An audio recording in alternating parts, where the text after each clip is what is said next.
Telangana excise శాఖకు December నెలలో కిక్కే కిక్కు. గతంలో ఎప్పుడూ లేని విధంగా భారీగా లిక్కర్ అమ్మకాలు జరిగాయి. ఈ నెలలో జరిగింది ఆల్ టైమ్ రికార్డ్ అంటున్నారు అధికారులు.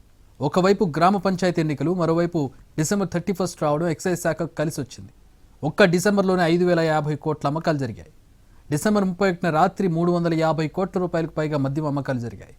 5 రోజులుగా 1300గా 444 కోట్ల రూపాయల మద్యం అమ్ముడుపోయింది.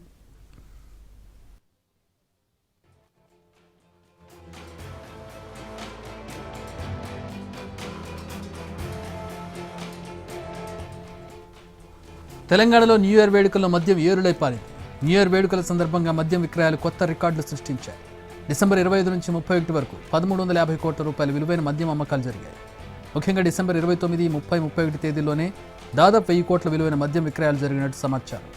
డిసెంబర్ 29వ తేదీన 280 కోట్ల విలువైన మద్యం అమ్మకాలు జరిగాయి.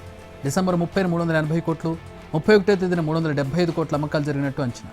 మొత్తం 3 రోజుల్లోనే 8.30 లక్షల కేసుల లిక్కర్, 7.78 లక్షల కేసుల బీరు విక్రయాలు జరిగాయి.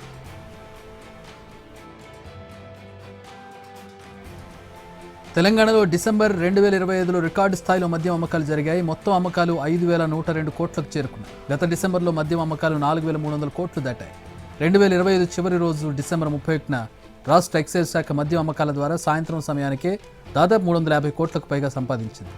డిసెంబర్ చివరి 2 రోజులు మొత్తం కలిపితే 750 కోట్ల వరకు అమ్మకాలు జరిగాయి. 2023, 2024 డిసెంబర్తో పోలిస్తే ఈసారి 1,300 కోట్లకు పైగా మద్యం అమ్మకాలు ఎక్కువగా జరిగాయి.